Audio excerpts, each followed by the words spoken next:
ka sa aking paglalakbay sa mga berdeng taniman, habang tuklasin natin ang kagandahan at kasiyahan ng paghahalaman. Kahit na ikaw ay patikang naghahalaman o nagsisimula pa lamang, ang channel na ito ay para sa iyo. Sa bawat ito, ibabahagi ko ang mga tips, tala at pamamaraan para tulungan kang palaguin ng sarili mong maliit na paraiso, mula sa pagtatanim ng mga buto hanggang sa pag-aalaga ng mga bulaklak. Maglalim tayo sa mundo ng paghahalaman ng Magandang hapon mga kadede at welcome na naman kayo sa aking panibagong vlog ngayong araw. Araw po tayo ngayon na linggo, petsa 10 na po tayo ng Mayo. At ngayong hapon andito tayo mga kadede sa bahay at nagagawa nga tayo ng patukaan ng manok dahil yung ating mga manok ay nagsisiwa na. Bali apat pong inahin yung nagsisiw na halos sabay-sabay sila. Pagitan lang nila yung isang araw or umaga, hapon, apat po silang inahin. Kaya kailangan magawa tayo ng painom at patukaan. Ito nga po yung kaunahan po ito. Nakikita nyo yung mga sisiw siya. 8 po yung sisiw niya. Tapos yung isang yun 10. Yung po namang isa alpas pa. Kaya kailangan natin hulihin. Pag hindi po natin hulihin mga kadidit ay siguradong uubusin niya ng bayawak at uwak. Kaya kailangan itali natin siya para hindi kainin ng uwak at bayawak. At yung isa po naman dito ay may sisiw na rin. Ayun may sisiw na siya. Tapang dito ba? Kaya kailangan mga kadidit na magawa tayo ng painuman at patukaan. At kanina nagsibak na lang tayo ng kahoy pagkatapos natin manguha ng kawayan, dahil yung ginagawa nga natin dito ay hindi pa rin tapos. Kaya mamaya ipagpapatuloy ko pa rin yung paggagawa. Ito yung ating sinibak kaninang kahoy, di ba? Na kailangan handa tayo sa tag-ulan. Sana kaninang umaga plano ko mga kadidit magtatanim tayo ng saging, kaso inuna ko muna itong nandito sa bahay. Nagsibak muna tayo ng kahoy. Yan, pati yung mga manok natin kailangan nating hasikasuhin. Siyempre hindi naman tayo sa isang trabaho laang pwedeng pumukos. Yung mga manok naman mga kadidit, pwede rin magkaroon tayo income dito. Halimbawa dumami na sila, naglakihan, hindi natin kayang katayin. Kaya yun, pwede natin siya ibenta, tapos ibili natin siya ng bigas. At nagagawa nga tayo ng patukaan. At ito nakagawa na tayo ng isa mga kadidit. At may butas na rin siya para kahit kay-kayin hindi siya tatapon. Ngayon ito mga isang ito nagawa na rin natin. Kaya lang bubutasan muna natin.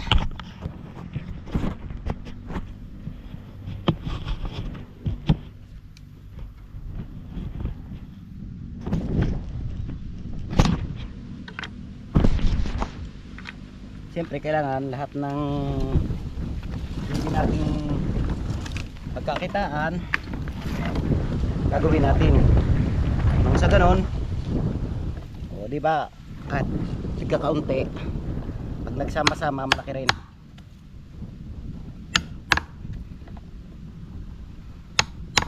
Kaya kahit sigkakaunti, patulan natin sila. Pag nagsama-sama naman malaki na rin yun. Tulad ng manok, hindi naman tayo nagsasabong, pambinta natin. Yung iba katayin, kung darating tayong bisita o kakatayin, ganun lang yun.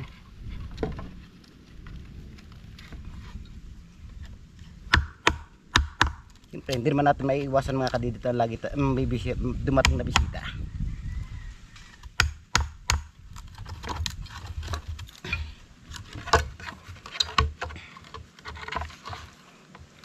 Kaya kailangan paglalaanan natin ang ating mga bisita, dahil hindi natin iiwasan ang palagi minarating sa ating bisita.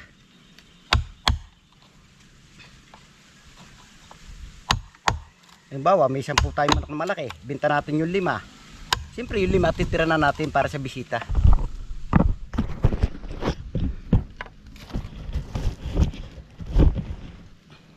Huwag naman nating ubus-ubusin sa pambinta lahat. bago pag may dumating tayong bisita, bibili tayo. Di ganun na rin. Mabuti pa yung alaga. Di ba sa kami noon mga kadidit, bago magkatay ng manok, kinukulong munang 1 linggo. Kung tawagin namin dito, tinatabag. Siyempre malinis na yung bago makatay pag 1 linggo na. Tapos patutuka lang yung kaning bahaw.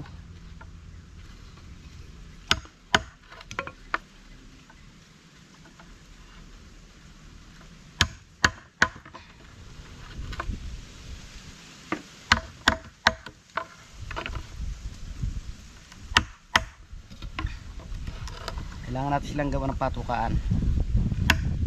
Dahil pag hindi po natin gagawin, matampalasan, marami po natatapon. Dahil pag yung nakakaibutin na nila, di ba, pag natabunan ng lupa wala na. Kaya kailangan gawin natin silang patukaan.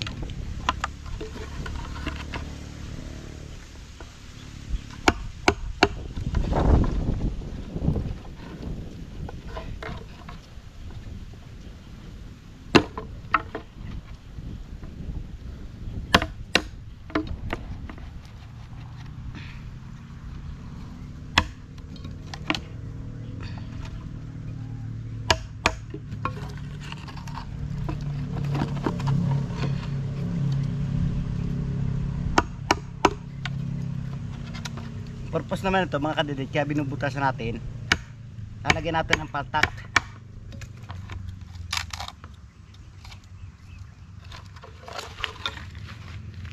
Tulad nito, lalagyan natin ng ganito, papaltak natin siya para hindi siya tumapon.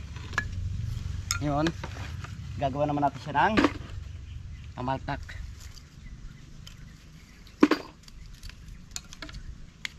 Ganito.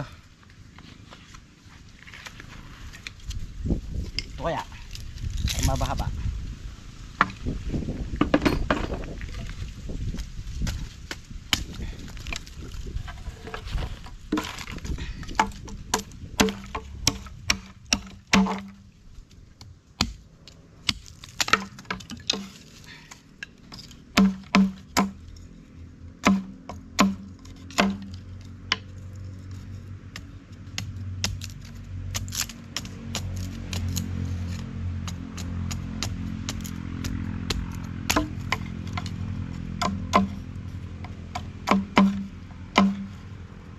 Diba?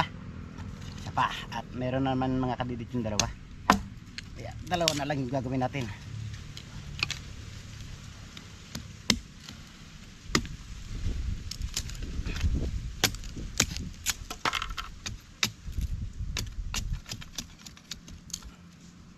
Parang minumamato ah.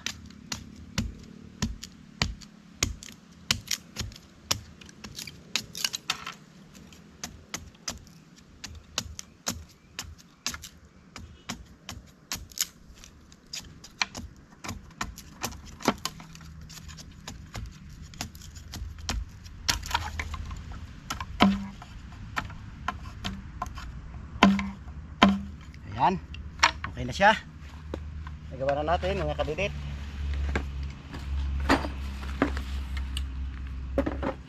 At siyempre dadalhin na natin doon. At makikita nyo, ang dami ko na namang kinuhang kabayan mga kadidit oh.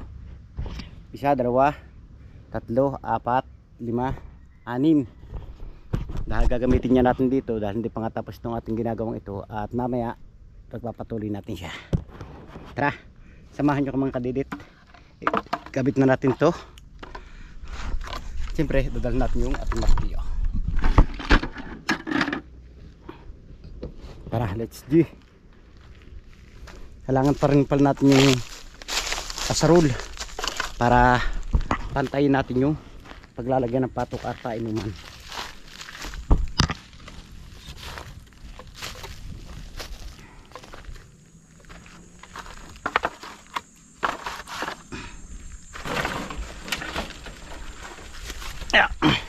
Tara, taas tayo dito. Choco.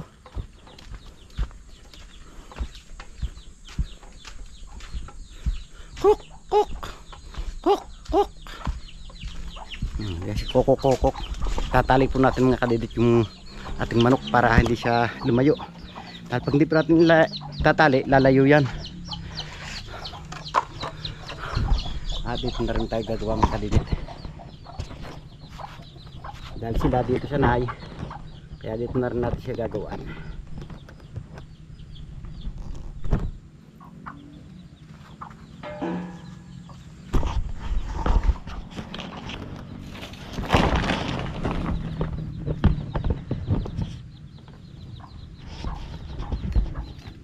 Tara, saan natin mga kadidit yung paggagawa.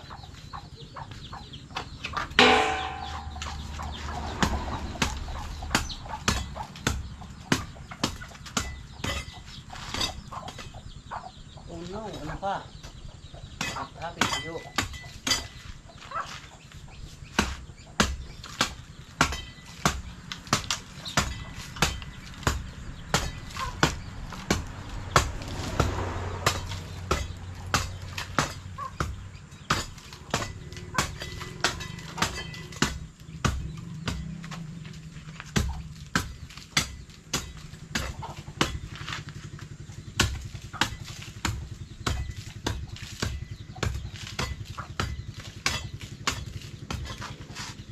Para sama-sama sila dito. Ito yung mga patutaan. Then, ito yung kanyang painuman. Tapos pa.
Okay, ngayon natin siya ng kanyang pinakapatak.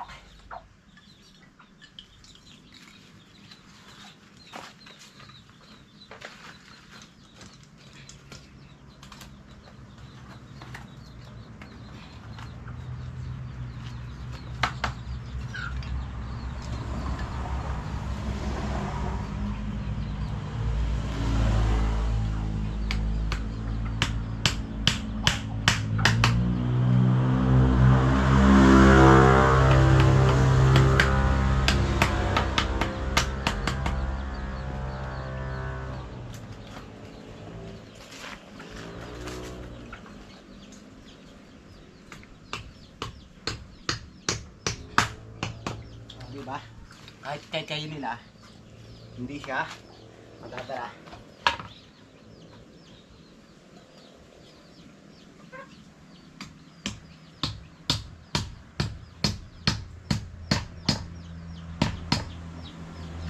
Ganun lang.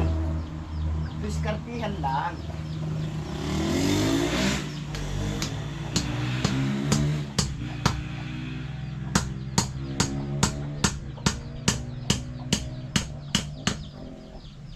Diba? Okay na siya. Yan oh. Ngayon, lalagyan naman natin siya ng painom. Dati mga kadidit, pag ako'y nagkuka ng sisiw, binibili ko sila ng bitrasin. Bitrasin yung pulbos na sila. Tinitimpla ko para hindi siya puno nasisiw.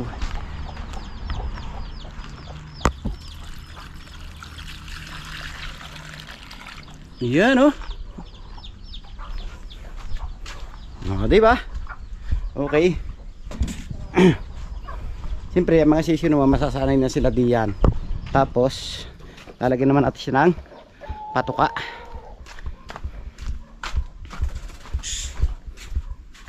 Where's my patuka?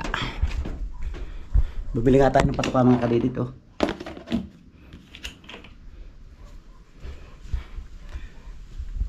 Kaya lang mga kadidit, yung pag-aalaga ng manok, makonsumo din dahil sa patuka. Kailangan palagi kami handang patuka. Pag nawala ng patuka, naku po, nagkakayukog yung manok. Lalagyan nga natin mga kadidit ng patuka. Kaso sobrang pino yung nabili natin patuka ah. Dapat pala yung malaki-laki pa sa rito.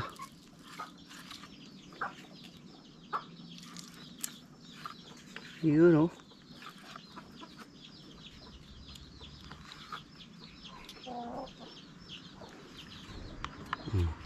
Yan oh.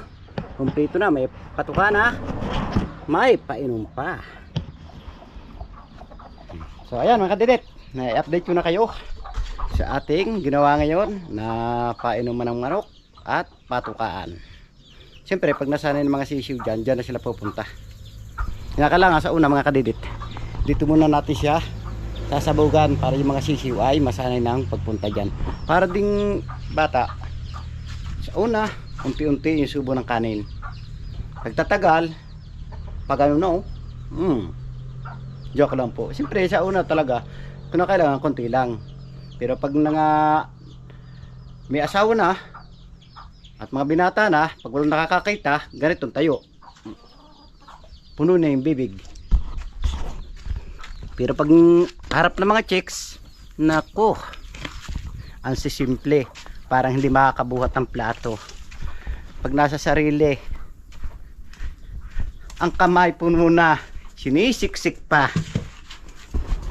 O, pahinga muna tayo mga kadidit at medyo napapagod din tayo dahil mainit nga yung panahon dito. At ang oras natin yan ay alas 2:10 na po ng hapon. Dahil binabaras na nga tayo mga kadidit, kinakailangan na nating maligo muna para maging fresh na naman yung ating katawan. At siyempre sobrang init na para mawala yung init ng ating katawan. Tulad na sabi ko sa inyo kanina mga kadidit oh. What happened? Ano nangyari sa iyo?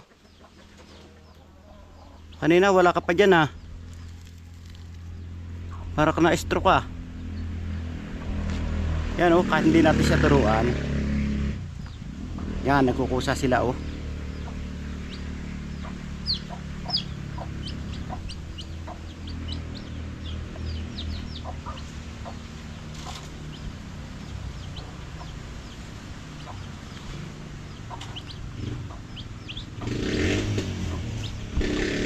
Kita nyo, bumaba na sila at nagpupusa na silang uminom mga kadidit.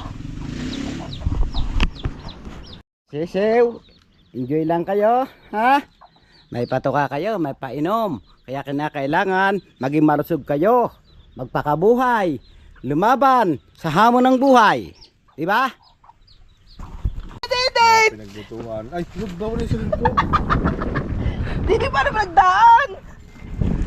Kasi pagpunta dala-dala ng ano, dala-dala ng kawali. Yan na. Yan po. Tapos sa tapon na rin rin. Hey, wow. Kasi para maka... Hindi luhugasan. Yan po. Sinayang ang tugasa eh. Balik, mali po, mali. Yan. Lagyan po natin ng mantika. May videographer tayo na magtagal ah. Ang lino tingnan ano. Higayin mo kung gagalaw. Gagalaw? Hindi. Hindi rin. Hindi nga. Pwede mo lahat sa video. Ang cute. Ba't di nagalaw? Ang cute niya. Tiyakit ang dalawa. Pwede din magkakasama sa vlog. Patay ka sa vlog. Patay ka sa akin. Sabi ng dalawa. Ito ang galing ano, hindi siya nagalaw. Higayin mo kahit hindi na ibang tao. Oo nga. Ang cute. Hello. Tama, nakikita mo din ang sarili mo din eh. Oo nga. Promise. Harap mo sa inyo. Oo. Takot na kayo. Ibablog ka na naman kayo. Edit mo na lang. Okay, magawa-gawa Ah, ka dyan. gagawin sinop na. Ay, sabi humingi ka ng mantika doon! Mantika!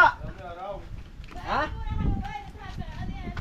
Diyos ko po, hindi po pala ready. Na po Kuya Dedet. Nadali pang puwit. O pa ah.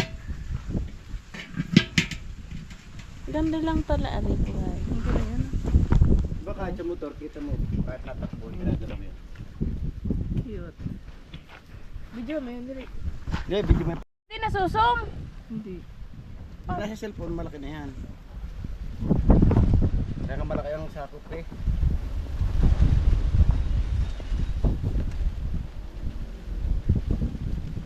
Paano pag sa save na re? Sa cellphone. Pag pinatay ko, sana siya nagsasave. Oo, save mo. Basta patayin mo. Ayan, interview. Bakit ako interviewin mo? Kayo interviewin ko. Hindi, kayo. Kailan niyo pahulay? Ilan ho ang naging ex niyo dito sa Barangay Matipo? Naging school dito, bali na sa mga 8 sila. 8. So hindi na ho natin na name dropan ayon. Alam na ho nila kung sino yon. Oo, alam na nila. Kung sino-sino. Sa Barangay Tamayo ho, meron ho ba kayong ex? Meron 2. Yan. Sa Barangay Balingbing, Merong isa. ang dami naman yan. Sa Dede. Mm. Sa Barangay Madalunod po, Wala na sila. Higpitan. Wala rin sila. Batangas City, Mayroong isa. Lipa. Sino po ngayon ang present? Taga saan? Pag-ari po yung hindi nyo na-edit. Inay! Nandiyan si Kuya? Siya yun. Ano pang question natin kay Edit? Tara mong gano'n ka mansitisin. Mahal mo ba si... Saan tayo na nag-edit? Hindi po. Mahal mo ba si Ate? Hindi rin. Ay, wala. Tapos nakalimutan ko yung edit. Ano? Patay. Yan pa. Maghanap ka ng question sa mga vlogger. Pag-ari ko yung Edit, hindi mo vlog. Vlog nga, yan. Edit GPT ba? Na makikita niyo yung mga boses niya. Siya, namatay na. Ano man na natin? Isa lang pindot. Si Kuya ba ay First Bakit kasi question. ayaw mo yung ano? Kaya, Ayaw mo kasing ibuka. Ayan. Ikaw yan, Kuya? Tumama na naman. Against the light kasi. Anong katanungan nyo at sasagutin ko? First question. Paano ka nagsimula mag-vlog? Una niyan, nagpapanday ako sa Panakapanali. Tapos, niyaya nila ako na mag-vlog para mag-double income. Ngayon, nag-double income kami. Kumita ako sa pagpapanday, kumita sa pagbablog. Kaya nga ipagpatuloy ko yung vlog. Doon nagsimula ang pagbablog. Second question. Sino ang inspiration mo sa pagbablog? Inspiration ko sa pagbablog ay marami na sila eh. Mahirap ko siya isahin.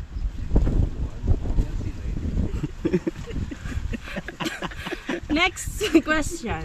Ano ang pinakamahirap na part ng pagiging vlog? Pinakamahirap na part sa pagbablog ay yung ma-reach mo yung $100 para makasweldo ka. Yun. Good question. Next question. Ano ang pinaka-enjoy mong i-content? Pinaka-enjoy ko yung content yung makasama mga babae, kakulab ko sila. Aroy. Babaero. May babaero pala si Kadede. Ano ang hobbies mo bukod sa pagbablog? Siyempre magtanim, panday. Kung hindi ka vlogger, ano kayang trabaho mo ngayon? Farmer.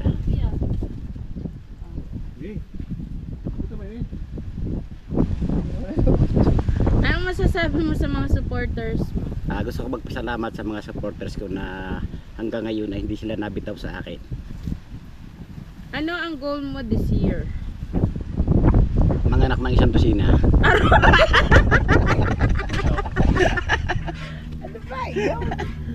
Team bahay o team gala? Team Gala. Coffee or milk tea? Milk tea. Nag-boy na. Ano ang comfort song mo ngayon? Lights on, lights on. Hawak ko ang Hawak mo ang panty. hawak ko ang tinapay. Ah. Ano pa bang ano natin dito?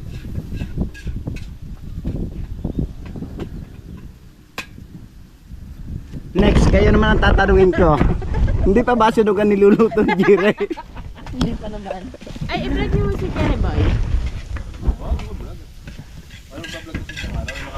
Ay, binalo na eh. Maganda nga yun. Pumunta na. Boss Jerry! Kuya pa tayo nagluluto ng Ano yan? pang makarone. Yan. Ito po isang pinakamabait at magiting na kaibigan ni Kadedet.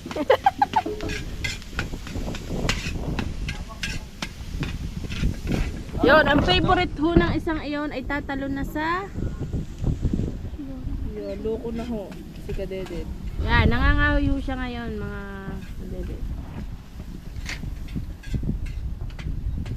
Loko na nga ho pala yan. Yan ho, Star Margarine. Hawak mo ang bit. Hawak mo ang bit.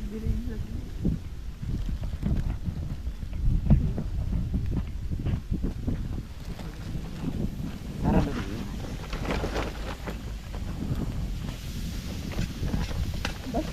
Ito, nandi lang sa likod ng Kadedet. Ginatungan na. Ikaw ang vice ano.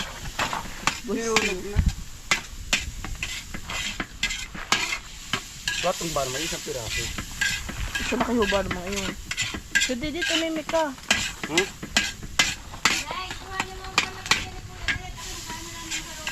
Ayaw ko. Pwede kang videographer. Oo, hini-vlogger din yan eh. Magaling mag-video. Gusto niya habang nagano. At medyo mahaba-haba na nga mga kadirit yung ating vlog ngayong araw. At siyempre nakaligo na rin tayo. At dito ko muna tinatapos yung aking simpleng vlog. Maraming salamat. Nakabot yung gusto na aking video. At gusto kong pasalamatan na suporta sa aking YouTube channel. Sa lahat ng mga viewers natin dyan. Subscriber, ganun din po sa ating OFW at lalong gates. Hindi po skip na mga ads sa silent viewers po natin. Especially sa sponsor ng Team Kapanalig, San Mansulok ng Mundo kinararoon. Sana palaging mag-iingat. God bless you. Bye-bye.